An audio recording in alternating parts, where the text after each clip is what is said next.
the Beyond Africa podcast.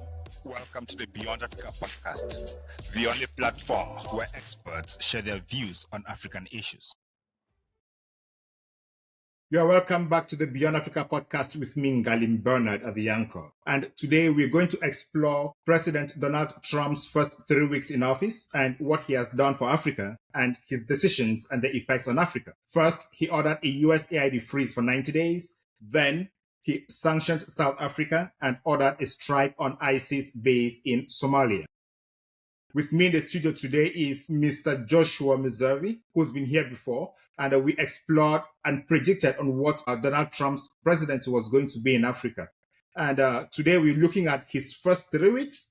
It could be premature to look at the first 3 weeks of somebody in office, but with significant actions like the three I have mentioned, the USAID freeze, the South Africa sanction, and the strike on Somalia, makes the presidency already significant. And we need to talk about that and go further to project what the next 4 years are going to look like. Joshua, you're welcome back to Beyond Africa. Thanks for having me back, Bernard.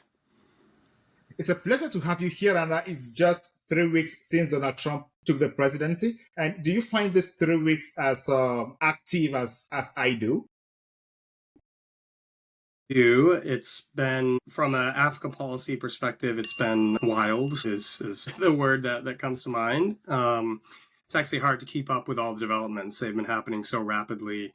And there are really significant developments. You already referenced one of the big ones, which was the shuttering of Usaid. I'm sure your listeners know, but Usaid was was the primary implementer of American overseas development assistance, including to Africa. And since ODA, development assistance, has been a pillar of American engagement with Africa for decades, this is a massively significant step for U.S.-Africa policy. We don't know exactly all the implications yet because it's unclear what elements of USAID activities will continue. So Secretary of State Marco Rubio has said that some elements of USAID will live on under State Department, but there hasn't been any clarification really beyond that. So there's been really significant upheaval, and we're still waiting to see exactly what this looks like moving forward. Yeah, and this 90-day pause was actually suspended by the courts. And is the government respecting that pause, do you think? Well, so the pause was actually different than the USAID shuttering. It was two separate issues. And I think there's going to be a separate, probably legal challenge. Maybe there already has been one. I don't know. But I suspect there will be at least to the shuttering of USAID, or the folding back of USAID into State Department. Because remember, USAID was essentially created out of State Department originally. State Department used to be the agency that oversaw overseas development assistance for the United States. USAID was sort of spun off and became its own independent agency, and now it's being folded back into State Department. Like I said, I suspect, if there hasn't already been, I suspect there will be a legal challenge to this move, just as there was to the 90-day freeze of all federal spending on grants, and which included development assistance. The conversation around this USAID seems to be running on different parallels. In Africa, the conversation is about support for emergency projects. And in the United States, the conversation is about taxpayers' money being wasted on unwarranted programs. So what is the real problem here, and which of the arguments has merit? Yeah, so I think the Trump administration had a number of grievances with USAID. You referenced a couple of them. One was a suspicion that this was money that was being wasted, that it was ineffective. And since it's taxpayer money, one of the guiding ethics of the Trump administration is that taxpayer money should be used for the benefit of American taxpayers. And there was a real suspicion that, at the best, U.S. taxpayers weren't getting enough of a return on their investment of taxpayer money in USAID, or at the worst, it was actually entirely ineffective or even counterproductive to what the U.S. was trying to achieve. Related to that last point that I just made, Secretary of State Rubio said explicitly that their reading of USAID was that it was not aligned with American foreign policy goals, that USAID was operating independently of American interests, that it was not operating as an arm of the US government, but essentially as an independent NGO that was operating based on principles around that were not aligned with what the U.S. government was trying to achieve. So that was, again, explicit in Secretary Rubio's comments. And then another element was the idea that USAID had become heavily politicized, that it was very strongly governed by progressive politics, that it was a slush fund essentially for leftist organizations to pursue leftist goals all across the world. So those were sort of the three primary critiques: the effectiveness or the ineffectiveness of USAID in achieving benefits for the American people, the belief that USAID was not aligned with American foreign policy goals, and then the belief that USAID was just essentially a progressive political slush fund for funding progressive causes. Yeah, but USAID, which should be United States Agency for International Development, is aligned to an agency of the United States government. So how would Secretary Rubio say it's not aligned with the foreign policy? It's not aligned with the current government's foreign policy. It's not aligned with the United States foreign policy. Yeah, I actually, for what it's worth, share this critique that Secretary Rubio had of USAID. I think where the misalignment comes is USAID, and I'm speaking in broad generalities here, so there are going to be exceptions, but USAID officials' belief that their ultimate goal was development or humanitarian work. That was certainly part of what they were supposed to be doing, but ultimately they were supposed to be achieving American foreign policy goals. That was really what that's the reason USAID exists. It exists to achieve those goals in its operations in the humanitarian field. But it had abandoned largely its concern for American foreign policy goals and existed simply within the humanitarian space as sort of your typical NGO, your typical humanitarian NGO, except a massive one that was funded by US taxpayer dollars. So that was where the misalignment came from, where USAID was very hesitant to do things like use aid as a lever against governments that were not cooperating with the United States. That was seen as overly political. But USAID should have been political in the sense that it's a US government agency and it exists to perpetuate US foreign policy goals. What are US foreign policy goals? For what? For the globe or for Africa specifically, or? Yes, let's focus on Africa. What are US foreign policy goals? Because it's my understanding that the US foreign policy goals are defined by the executive at the time. Yeah, so it varies depending. So there's a series of policy documents that each administration will create. So you have the national security strategy, the national defense strategy, etc. And all of the agencies are supposed to take their guidance and build their own strategies around these overarching guiding strategies like the national security strategy.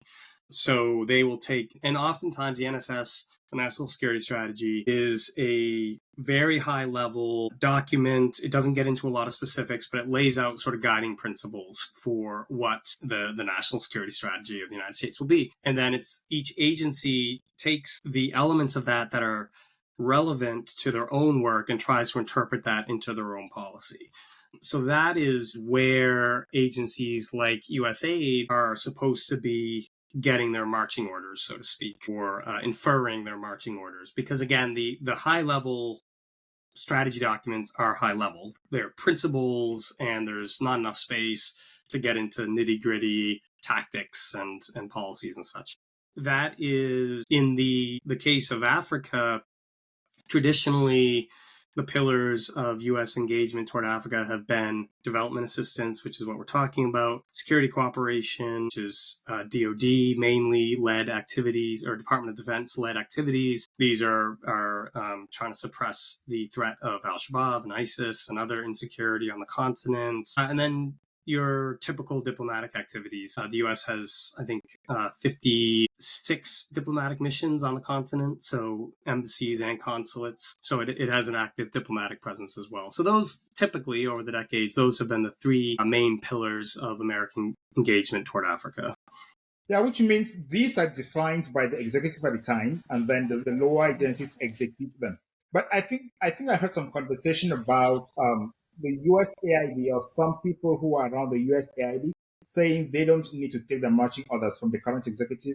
Was that a fair description of the USAID?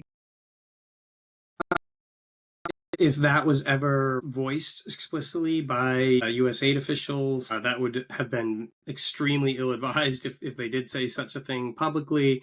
But that was the perception within the Trump administration. So Secretary Rubio, again, he accused USAID of insubordination, and this might be what you're referencing. He said that they had made demands of USAID that had been ignored, and actually dating back to his time as a senator, because obviously Congress plays an oversight role of all of these agencies, and he said in his time as Senate, they would repeatedly make requests of USAID on various issues for information, and USAID would ignore them. And again, in his view, USAID has this history of being insubordinate, essentially. And so that was, again, part of the critique here that led to the shutting down of USAID. All right. And I'm one of those who think that it's important to audit the aid that especially African countries receive from any part of the world, to know how effective the aid is working and to see if the money is being embezzled or siphoned by public officials. Why is there an outcry against the audit of USAID and other agencies in the United States? Why are people against an audit which should bring out transparency on how public finance or public money is being managed? Yeah, I think one reason is that there's a fear that if the truth was known, it would give ammunition to the Trump administration. The reality is, and again, I'm speaking in generalities here, so there's many exceptions.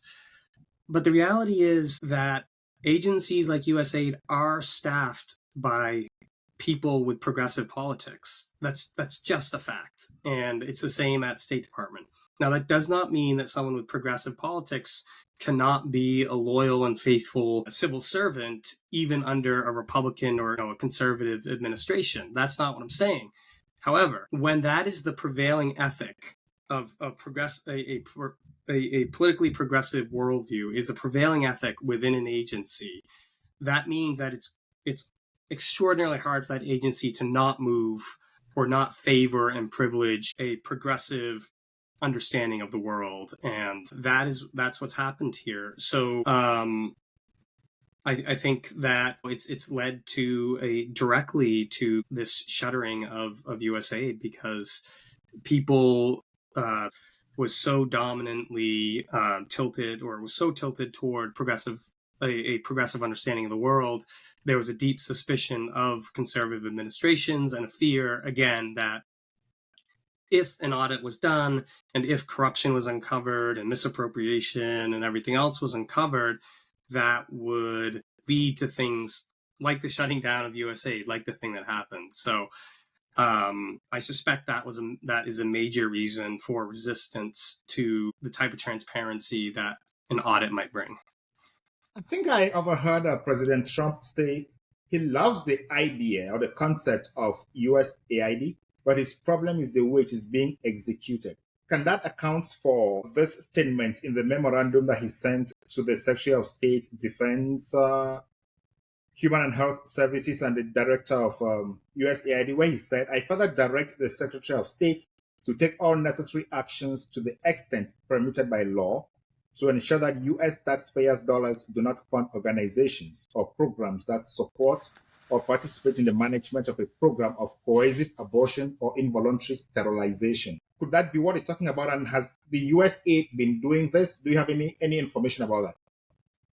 Yeah, so I think this references something that came out recently, is that PEPFAR money. So PEPFAR is the President's Emergency Plan for AIDS Relief. This is a long-running American program that was started under George W. Bush, the 43rd president. And it has been a massive success. It has saved 25 million African lives, probably. It it was the single biggest reason I would argue that the HIV/AIDS epidemic that was ripping through that continent is much better contained now. So it's been an extraordinary success. However, by law, American taxpayer money, American funded programs are not to be used for abortion services. But PEPFAR money was being used through a Centers for Disease Control program in Mozambique for abortions. So Senator Jim Risch, the now chair of the Senate Foreign Relations Committee, tweeted about this. He was very concerned that this money was being misused in an illegal way. And that was a concern, I'm sure, that was shared by people within the Trump administration, because it was an illegal use of this money. And it was also something that when this issue was brought up in the past, it was, assurances were made from whether it was Usaid or PEPFAR that no, this is not how the money's been being used. Now, I try to be fair, and it's very possible that the officials in charge in some of these places did not realize that the money was being used in this way. It maybe was an isolated case. I don't know. Again, we haven't had like a really true full audit, for every year of the decades this has been going on. So we don't know everything that it's been used for. So maybe it was an isolated case. But even if it was, and even if, senior administration or senior officials within, PEPFAR were not being deliberately dishonest about when they said, no, funds are not being used for these types of things, it's a big problem if they don't know exactly how the funds are being used. So these are some of the issues that are around or are informing the debate around USAID, and that led to it being shut down. What can really account for the fact that an executive agency refuses to submit to Congress when Congress asks for documents about projects that Congress funds?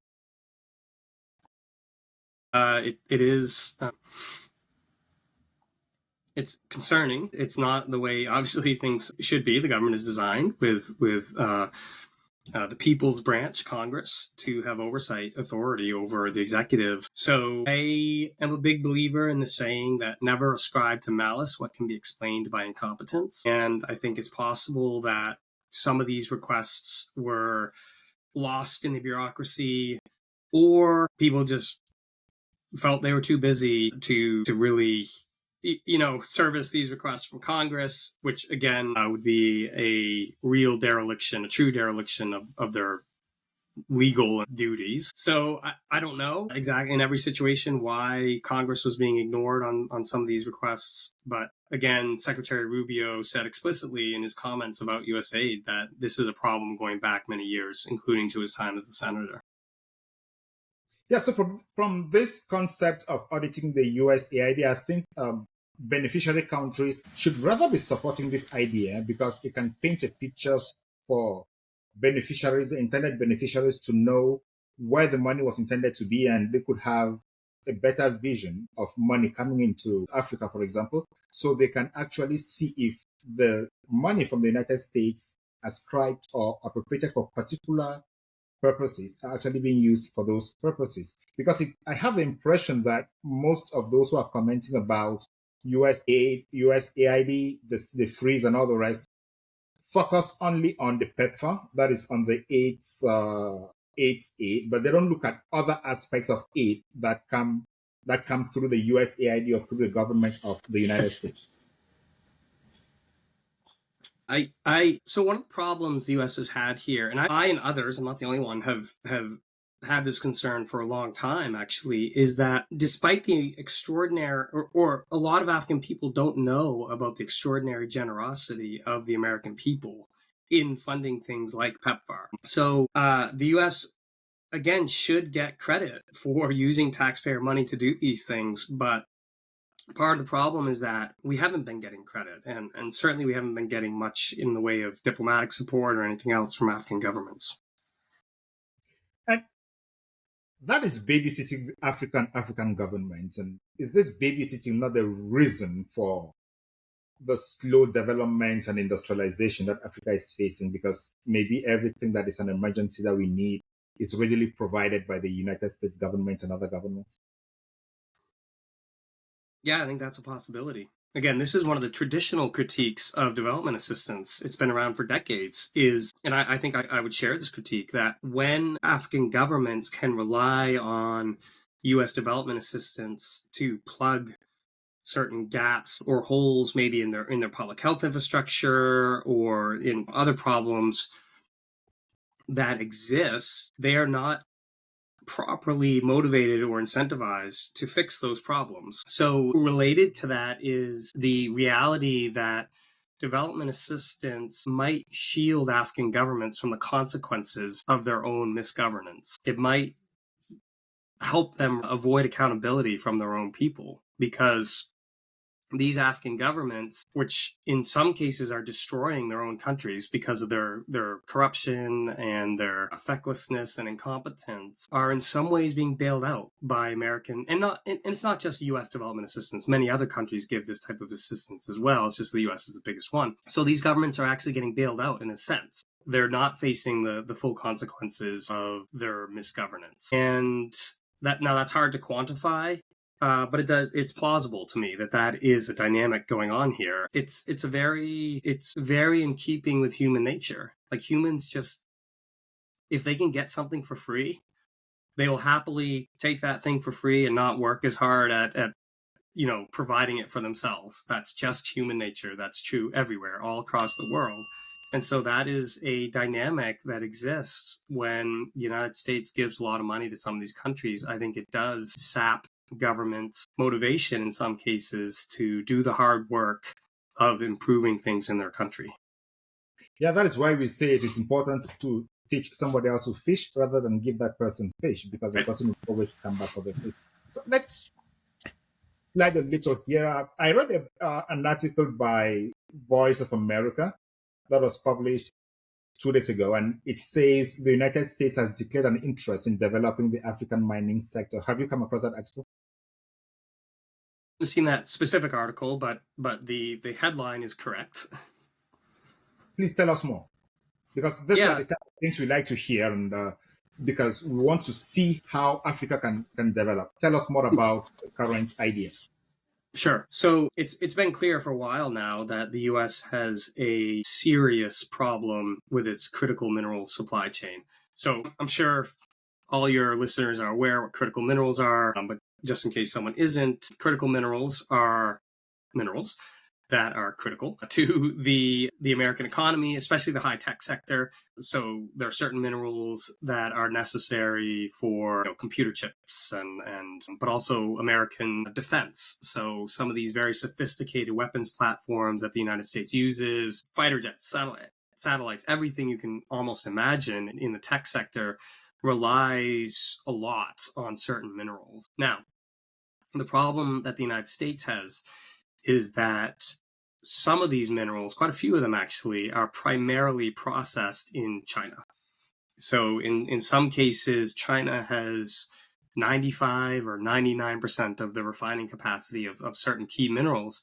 So the perversity here is that the United States is increasingly realizes that it is in a very high stakes competition with China, yet it relies on China for the minerals, for the processed minerals, the refined minerals that it needs for its economy and its defense. So that means the U.S. has to figure out somewhere else to get processed and refined minerals, but also raw minerals. And Africa is an obvious candidate here because Africa is extraordinarily well endowed with many of these critical minerals.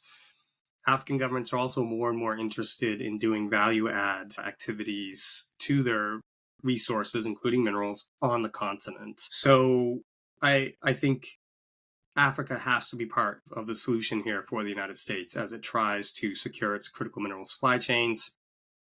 That means that there are American initiatives, including under the previous administration, the Biden administration, to develop the mining sector in Africa and to help American companies get more involved on the continent, but also to help the companies of allied or partnered countries to also get access, to mines or to get access to mines, for instance, on the continent. Because one of the problems U.S. has here is that we don't have many mining companies anymore. But we do have close partner countries like Australia, for instance, that do have many large mining companies because they have such a robust domestic mining industry. So part of how the US has approached this problem is trying to, in certain cases, support Australian mining companies, for instance, on the continent as they go about their activities. So this is the impetus behind the interest in the mining sector, the American interest in the mining sector in Africa, and I think it'll continue. Is that why Canada could become the first state? Canada has a huge mining industry, and in an ideal world, the US and Canada would work really closely on mining issues in Africa. In an ideal world. I think in the next few months, the relationship is going to stabilize and the collaboration go back to what it was. I think so. I think there has been some strategic communication to achieve certain goals, which I think is going to happen. But looking at the United States investing in mines, in mines in Africa, that is going to be a direct vis-a-vis with Chinese investments, because the Chinese have actually taken a good market share in Africa, and the competition is going to be rude. The competition is not going to be cheap, and the values and standards from the United States perspective are going to drop. That is my perspective. Yeah, it is a cutthroat competitive environment in Africa. Globally, right, in the mining sector. The U.S. has some competitive disadvantages because I already mentioned, we don't have much of a domestic mining sector anymore, mostly because of overbearing regulatory regimes here in the States. But also, China is entrenched in some of these industries, particularly infrastructure, of course. But more and more, it's making a really dramatic move into the mining space. And in the case of a mining hotspot like DRC, China is extremely active and controls a lot of the cobalt producing mines in that country. So these are some of the challenges the United States faces. American companies are also constrained. They cannot, and let me be clear, I think this is a good thing, but it is, we should be realistic about the fact that it is a disadvantage. American companies cannot engage in corruption, whereas Chinese companies do that as a standard part of business affairs, as do other companies from other countries as well. Now, the US still does have some advantages, is perceived as recognized as or its companies are perceived as and recognized as world-class as far as standards. So you will get a high-quality product if an American company usually is involved. And American companies are much more concerned and much more scrupulous about labor laws, about environmental protection, and other public goods, let's say, than companies from many other countries. And the US is still the unparalleled technological power on the planet. And including there's a number of American companies that are doing really exciting or are making really exciting innovations in the mining technology space. So the U.S. does have advantages, and it needs to leverage those advantages and do it wisely, strategically, because it is engaged in a really serious high-stakes competition in Africa with China on things like critical minerals.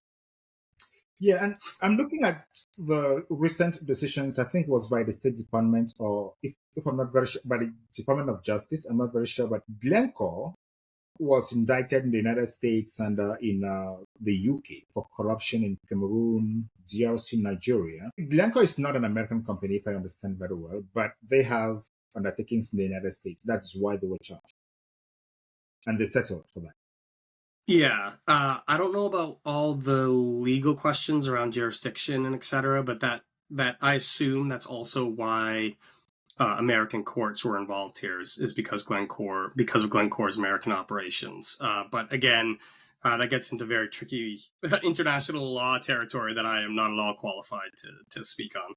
Yeah, no worries about that. Then these advantages that we all like to see in all companies around the world: good labor laws, good labor relations, environmental protection, human rights protection, support for local communities, they actually increase the cost of production, which is going to make extracting minerals in Africa by American companies more expensive than what the Chinese get to put in. And now turning to look at the supply chain and all the other nitty-gritties around the investments, make most African governments to prefer to operate with the Chinese.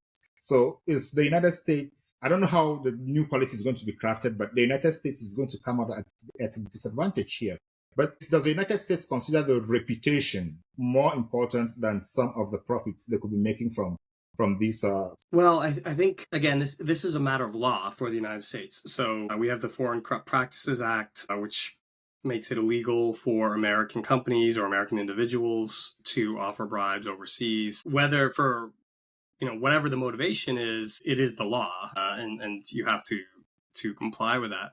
Now, in our discussion here of advantages and disadvantages, the other serious disadvantage that the United States is at is that some of these Chinese companies are heavily subsidized or even totally subsidized. They almost have a blank check from Beijing. If there's a particular project that Beijing believes is strategically important to China, Chinese companies will, as I said, have almost a blank check to do whatever's necessary to win that project for China. So that's just not how the U.S. government operates. We're a free market capitalist system. Now there are subsidies, obviously, in our system, but it's nothing at all compared to what the Chinese offer. They're sort of national champion companies that are engaged in sectors that are important to Beijing. There are certain agencies in the U.S. government, like the USDFC or EXIM, or even the Office of Strategic Capital at DoD, Small Business Administration, etc., that do exist to help American companies compete better overseas, particularly in areas of strategic importance. But these agencies have underperformed by and large, or these programs have underperformed by and large. They're too bureaucratic, they're too slow. And so the US needs to figure out a way to make these tools that exist much more effective, because it is a difficult competition, and because the U.S. suffers from pretty serious disadvantages, again, the corruption question, the subsidization question, and some others, it really needs to ensure that the tools that it does have are honed to a fine point and are as effective as possible. That sounds like the next 4 years will be spent auditing all state agencies to see which one is effective and how to make those that are not effective really effective. Yeah, I hope that'll be part of the agenda. Certainly, the Trump administration is not at all shy about examining any agency, any program, and questioning orthodoxies, which I think is a very healthy process, because any program, any initiative is very vulnerable over the years to getting overly comfortable, to falling into ruts that don't allow for innovation, that don't keep them competitive, essentially. This is especially true of government bureaucracies. So I think it's very healthy to shake things up. I don't want things shaken up for their own sake. There should be a plan behind shaking up things and examining things, and there should be an end goal to all of that. Disruption for its own sake, I think, is foolish as resisting any sort of reform or disruption. So hopefully, as this process unfolds, it'll become clear that it is part of a considered and careful assessment with real goals in mind, and a strategy and tactics formed around those that are designed to achieve those goals. Yeah, I really wish African governments would have a view of what is happening and also strategize around these companies that are coming in, because they need to put their hands on the table now and insist for a value addition transformation of these resources on the continent before they leave. And it takes a broader picture to analyze or to really get these things on, because the supply chain all along is necessary to get things going. And I really hope they can do that. Talking about critical minerals, we know that the DRC should be the country with the most reserves of critical minerals in the continent. Then the next is South Africa. And we have this order that is sanctioning South Africa by the Trump administration. If they are trying to focus on, if they are focusing on mineral exploitation in Africa, and South Africa is a good market for that, why are they putting stumbling blocks on their way to getting those critical minerals in Africa? Is this strategically relevant at this point? Well, just as a point of clarification, it's not sanctions. It's a suspension of aid to South Africa. So the Trump administration suspended all aid this past week to South Africa, as you referenced. This was born out of concern. I think it was a confluence of events and factors. South Africa has been engaged for years in a series of provocations to the United States. It quite openly aligns with the likes of Hamas and Hezbollah and Iran and Russia and China against the United States on key questions.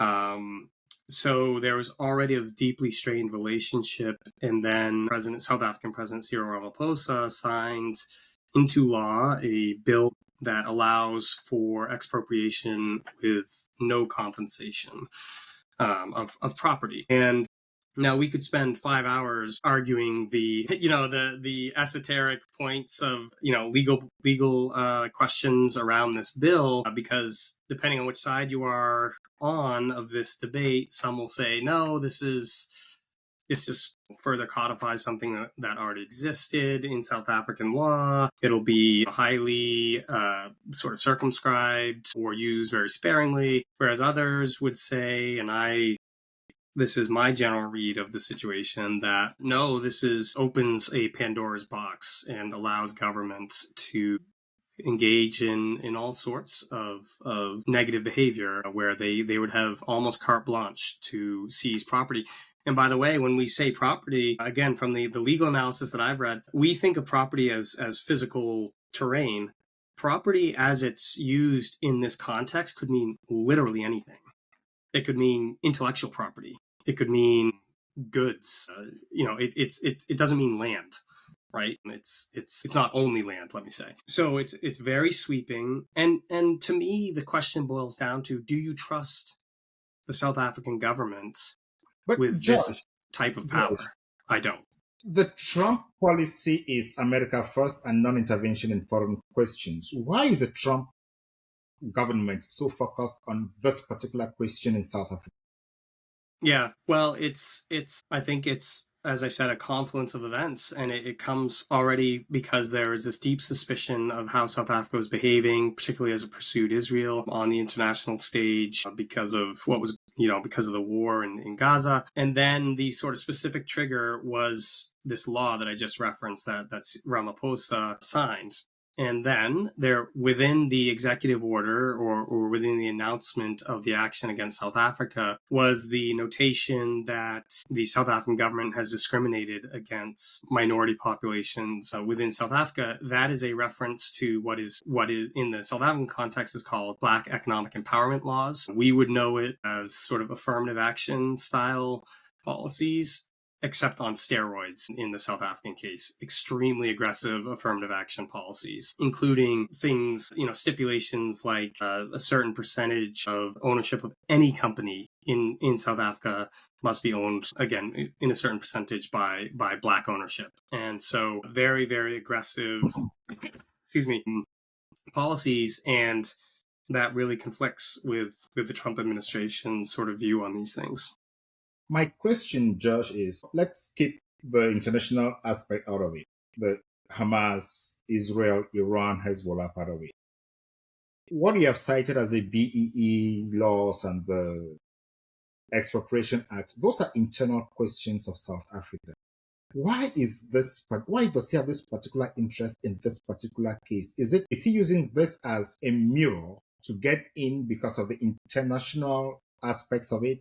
The Israel question and the international suing of Israel at the ICJ? Or is he really focused on this particular question? Because this question, in my view, doesn't affect American foreign interests.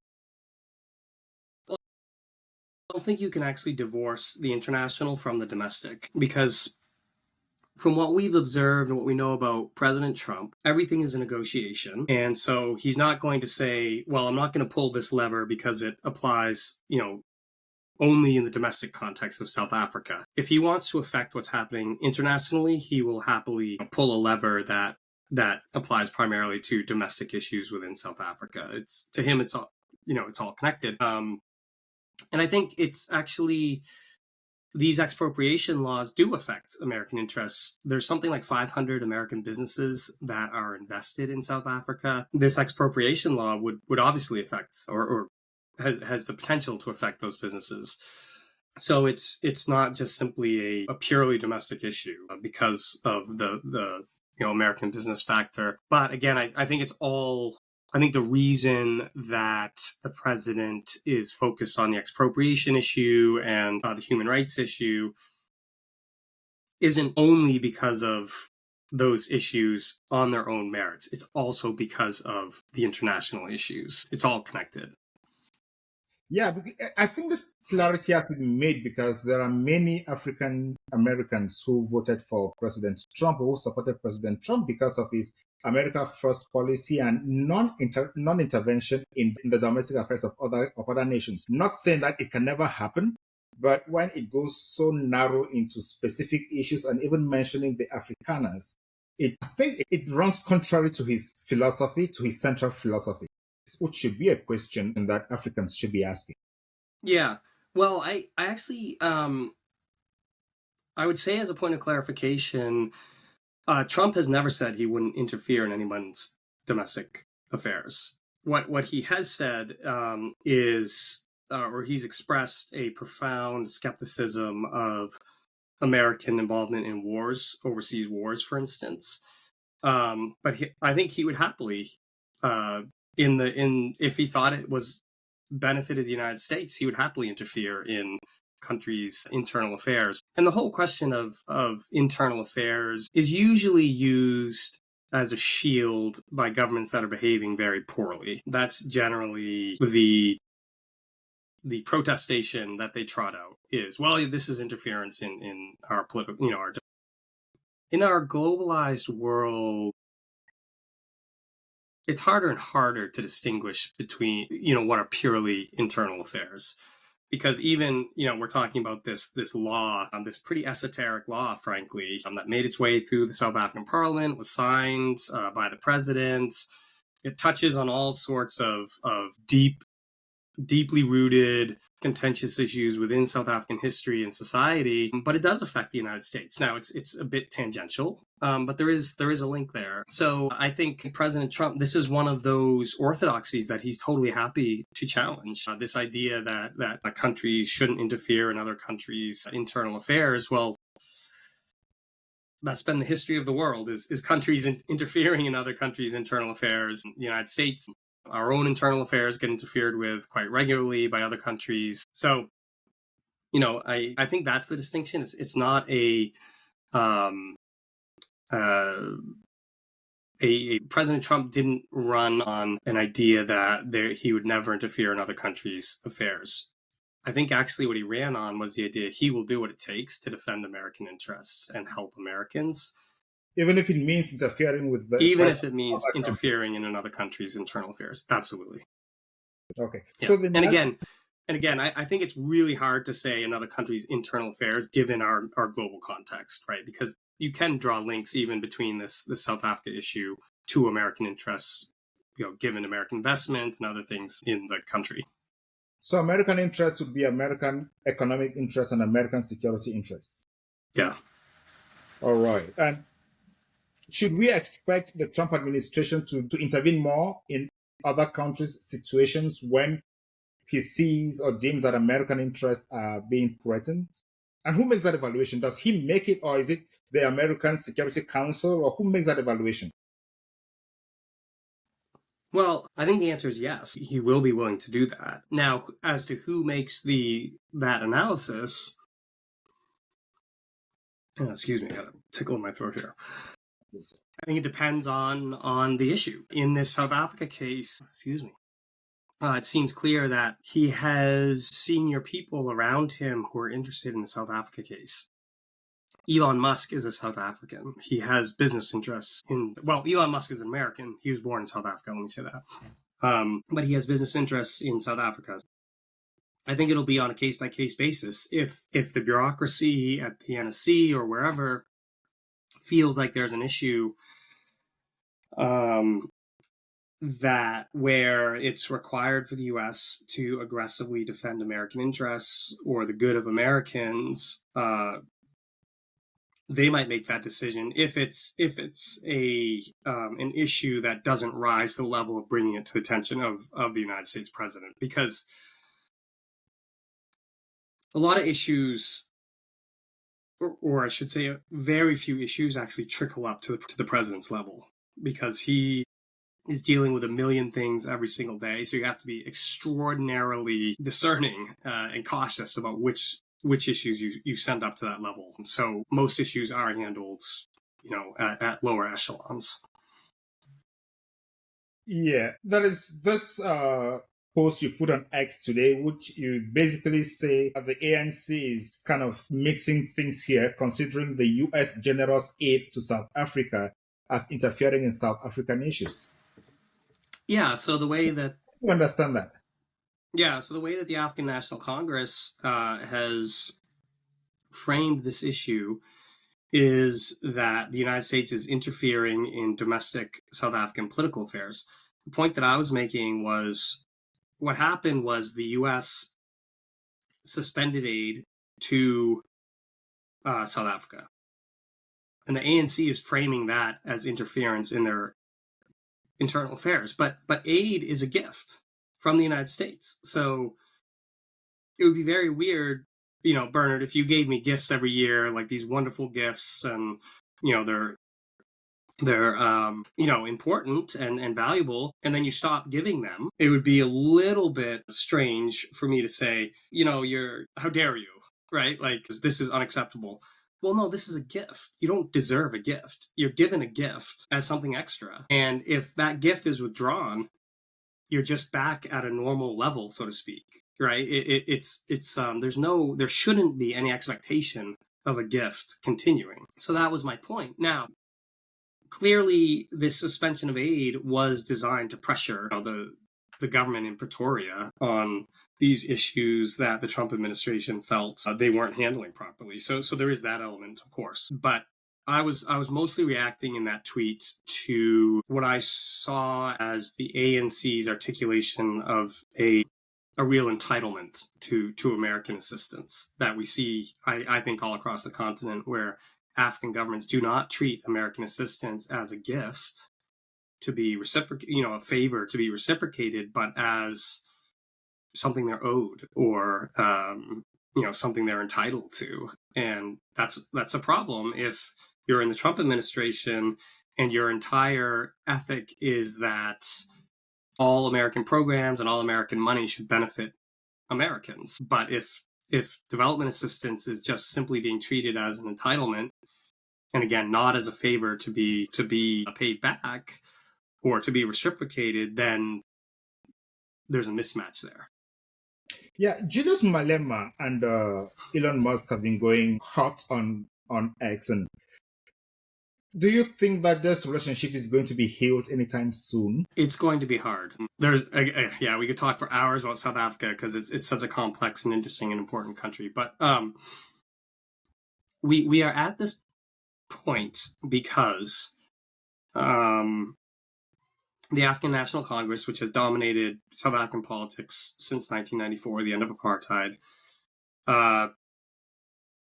is openly aligned with American competitors. And that's not me giving my opinion or trying to analyze that. You can go and read ANC manifestos and other such documents, and they will say very explicitly that they are part of the global progressive revolutionary movement, I think is the exact phrase of art that they use, and that they align with the global South. The United States is not part of the global South. The West is not part of the global South. So what does the United States lose if South Africa aligns with the rest of the world, the global South, or United States adversaries? What does the United States lose? Well, a very significant problem has been this attempt to delegitimize the existence of Israel. Israel is a major non-NATO ally of the United States. It's a treaty ally of the United States. It is the only pro-American country in that entire region. It is the only Western Western-style democracy. It is very pro-American, and it is frankly involved in a war with groups that would happily kill people like me and most other Americans if they had the opportunity. So when you think of it in those terms, Israel is very important to the United States. And South Africa has led the charge against, or in trying to delegitimize Israel on the international stage. And this has had real repercussions. This isn't just a reputational issue. If South Africa, can delegitimize Israel, if it can brand it under the imprimatur of the ICC and the ICJ as a genocidal state, that'll make it difficult for other countries to support Israel, to trade with Israel, etc. It will demonstrably weaken Israel, which means it will demonstrably weaken materially weaken an American ally, one of the US's most important allies in the Middle East. So there's that issue. There's also this issue of South Africa doing joint military exercises, for instance, with the Russians and the Chinese off the coast of Africa. It's done it several times. There is the issue of the ANC renting out its moral authority because it is a global voice of conscience. It's been widely considered that for decades, ever since because it led the anti-apartheid fight.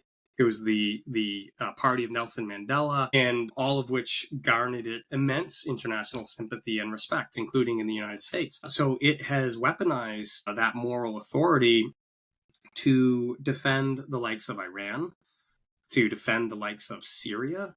I did an analysis of South African voting at the UN Human Rights Council, and they refuse categorically to condemn the rights abuses in places by regimes like the Bashar al-Assad regime in Syria, including after chemical weapons attacks in places like Rafah. They refuse to condemn the actions of the North Korean regime that runs a entire network of gulags. It has refused to condemn the actions of the Chinese government that has engaged in actions in places like Xinjiang that the UN itself has found are tantamount to ethnic cleansing. These are issues that the ANC in South Africa will say, no, we can't condemn that. But then they have voted for every single anti-Israel resolution at the United Nations that they could. So there's just an immense double standard here where the ANC is aligning and using its diplomatic power to support American adversaries. It's also a key member of the BRICS grouping, which is explicitly pushing to reorder the international system, which means move it away from a US-led system. The US's leadership on the international stage has allowed the level of security and prosperity that Americans enjoy. And that is a project or system that the ANC is really determined to destroy. So there, I would argue I could go on and on, but I'll stop. I read a list of issues you argue about with the ANC. But my question is, does the ANC or South Africa really have that leverage to do all these things you're mentioning here? Yeah, for sure. Again, because of Where does the leverage come from? Because I don't think they have that leverage to convince other African countries to vote their way at the United Nations. I don't think so. Well, there's a very interesting lawsuit that is going through the Washington, D.C. system, actually, and a court system. And within it, the company that is suing MTN, which is a major South African telecommunications company that Cyril Ramaphosa was the chair of the board for some years previously, MTN allegedly bribed its way to convincing Tehran, Iran, to overturn an award it had given, a bid it had awarded to Turkcell, which was a competing telecommunications company. But there's many interesting issues here. But one of the interesting issues in there is that the Turkcell suit contains within it MTN internal communications. They somehow got their hands on emails and such. There is a specific deal worked out between the regime in Iran and MTN where, in exchange for Tehran flipping the bid from Turkcell to MTN would use its political connections in Pretoria to help or to persuade Pretoria to diplomatically support Iran. That was a pillar of the quid pro quo that was going on, that is laid out in these documents. And I think it's highly plausible to me that the Iranians viewed South African diplomatic support as so valuable it would willingly overturn this awards process. So Tehran recognizes the value of South African diplomatic support. There's also all sorts of rumors floating around about it, and this is included as well in the suit, that one of the part of the quid pro quo was that South Africa would help Iran circumvent the sanctions on its nuclear program. So there are real things. There's funding for Hamas and Hezbollah that run through South Africa. There is a sanctioned Russian oligarch under American sanctions that has funded the ANC. This is a matter of public record. So it's just a very consistent record of the South African government and the ANC supporting American adversaries in material ways. It's not just rhetorical support that means nothing. It's material support. Okay, on February 3rd, you tweeted that it would be unfortunate for the US but awful for South Africa if the relationship fractures. Again, the ANC should heed the incredibly obvious warning signals coming from DC and change its behavior if it doesn't want that to happen. I think this was before the sanction or before the suspension. What specifics were you thinking when you were writing this? What did you think that South Africa needed to fix within 4 days or within 1 month in order to avoid this freeze? Yeah, I mean, I think Ramaphosa should not have signed the expropriation law. I think But that... He signed it before the 3rd, I think. Sorry? He signed the expropriation law before the 3rd of February. Yeah, I don't remember the exact timing. He may have, yeah. And in that sense, it might have been inevitable what was happening. Maybe it was too late at that point for the ANC to actually make the type of amends that would have forestalled this type of dramatic action. But it could have suspended this directive that it gave to the Taipei Representation Office, that it had to move out of Pretoria, which is the political capital. So the Taiwanese have a diplomatic presence. It's not a full diplomatic presence because South Africa doesn't recognize Taiwan as an independent state, but it does have a representative office there. Pretoria ordered Taiwan to move its office out of Pretoria, which is obviously designed to be an insult and to downgrade the reputation or the relationship.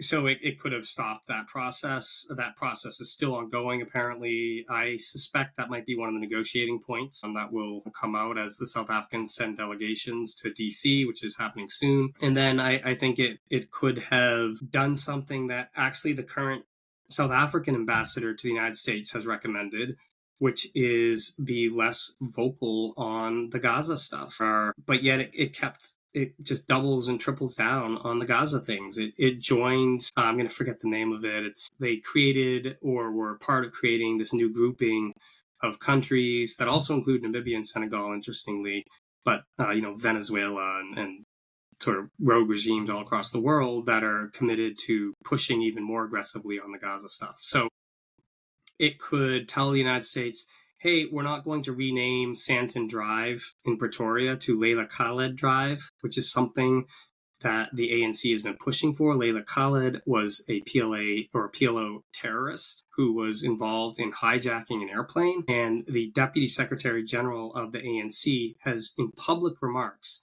said that the reason they want to rename Santon Drive is because the U.S. Embassy is on Santon Drive. And they want the U.S. Embassy to have to put Leila Khaled Drive on all of their stationery and all of their business cards and that sort of thing. So it's just this whole series of very obvious signals to the United States that they're opposed to us. And at some point, the U.S. has to accept that that's the type of relationship they want and say, okay, you don't want to be friends with the United States? Fine, here you go. But this is just a comment, but before they got here, they were in trouble during the apartheid regime. And did the US actually offer them some help to get out of the apartheid regime? So is it not feeding on their struggle and maintaining relations with those that supported them during the time they were in trouble? Well, so the U.S. did join the international boycott. Now, President Reagan had concerns about this because the government under the apartheid regime was staunchly anti-communist. And this was the height of the Cold War. And there were concerns that because the ANC was getting Soviet help, which it was, that this was a stalking horse for a communist movement. I don't think those concerns were trite, actually. Now, I think the U.S. should have been more proactive, maybe, so eventually the U.S. did join this international movement. And yeah, I think there absolutely is some solidarity right here between the ANC and its old liberation partners. But China wasn't part of that. China supported the Pan-African Congress, which was a rival to the ANC. That's why it took, you'll notice, China and South Africa didn't establish full diplomatic relationships in 1994. It wasn't until a couple of years later that they actually established those relations because of the fact that China, Beijing, had supported the PAC and not the ANC. So yeah, there's some solidarity here, but it's historical. So what is the United States proposing or offering to the South Africans to change their mind? You cannot just say change your mind and align with us and our allies without actually proposing something, because they are paying back for what others offered them in the past until 1994. There are hundreds of thousands of South Africans alive today because of the United States public health interventions and other programs. So my humble analysis would be we don't have to offer them anything. We've already given them a lot. All the United States is calling for is that South Africa actually live up to its stated foreign policy position, which is non-alignment. But they've moved beyond non-alignment. They're no longer non-aligned. They are very clearly aligned with American adversaries. And the United States government has a responsibility to its citizens to try to stop countries from aligning with its adversaries. The idea, and I've heard this argument before, the idea that the United States should give something to the ANC. First of all, that hasn't worked in the past. We've given immense amounts of help to the South Africans. Again, I already referenced how many thousands of South Africans are alive. South Africa is the single largest beneficiary of PEPFAR in the world, right? So this has been, the U.S. has poured an immense amount of money and energy into South Africa, and just in this PEPFAR, on this PEPFAR issue alone. But in response, the South African government has decided that it wants to align with China, Russia, Venezuela, Cuba, etc. And it was a broken relationship. And I really hope that the public health funding comes back. I really do, because that's tragic, right? A lot of people no longer have access to antiretroviral therapies and other life-saving medications. But we shouldn't lose sight of the fact that the greatest responsibility for the welfare of South Africans lies with the South African government, not with the American government. It's a broken system when the United States has to keep the citizens of other countries alive because their governments can't be bothered. That's broken. Something's wrong there, and it shouldn't continue.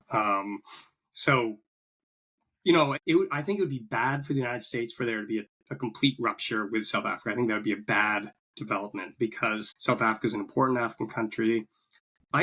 South Africa is a great country. I really like visiting South Africa. Cape Town is one of my favorite cities in the whole world. The problem is the ANC, even, we've just been talking about the foreign policy, but look domestically at what's been going on under the ANC. They've destroyed that country. It used to have the best infrastructure by far. You thought you were in Europe when you walked around, parts of South Africa. Then they had these rolling blackouts. They couldn't have power for 10, 12 hours at a time sometimes. They have the highest murder rate in the world outside of a war zone. So they haven't done anything about poverty. Under Zuma, the previous president, before Ramaphosa, I saw an estimate, or someone told me an estimate, where South Africa lost 25% of its wealth under the Zuma regime. The corruption was so severe that there were Indian businessmen, the Gupta brothers, who were giving away ministerial posts in the government of South Africa. That's how badly run and mismanaged this country was under the ANC. So even leaving aside all the foreign policy problems that the US has with the ANC, this is a disastrous political party.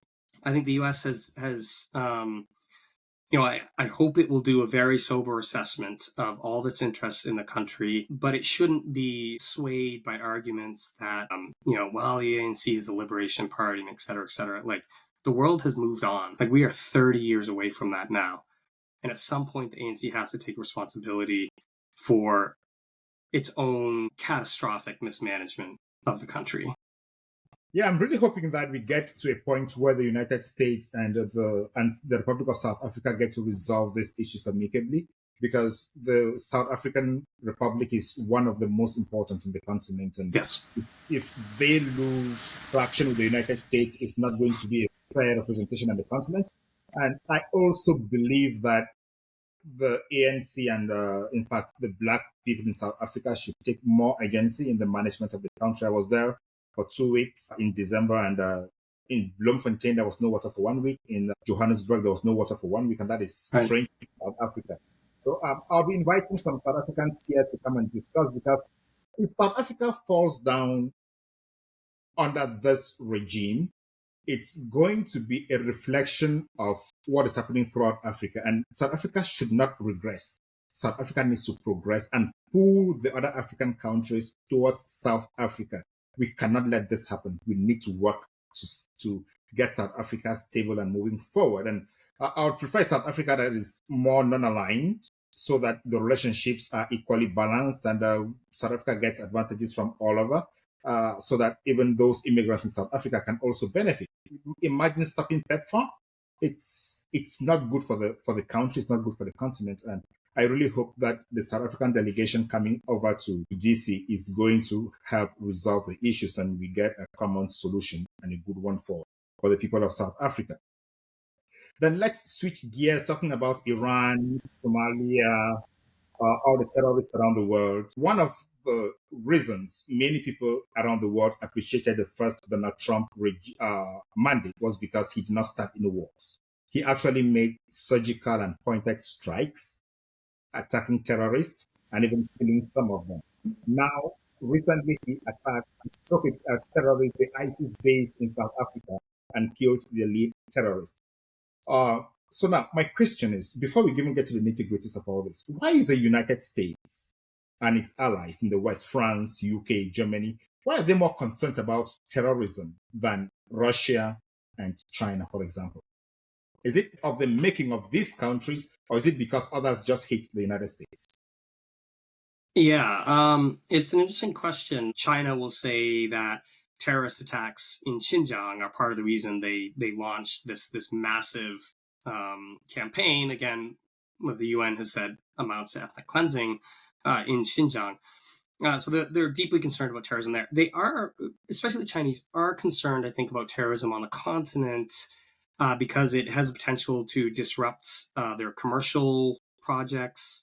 And some Chinese have been killed in terrorist attacks, and that's bad for any government when you lose citizens overseas. That's a sacred responsibility of every government is to try to protect its citizens. So it does have that level of concern, but I think China is very happy, frankly, to be a free rider off of American security efforts in Africa. It does not want to undergo the expense and difficulty of fighting terrorist groups, the type of expense and difficulty that the U.S. undertakes. Russia is its primary strategic objective in Africa is to cause as much chaos as possible for NATO, for Europe, for the United States. And in some contexts, terrorism is actually useful to it.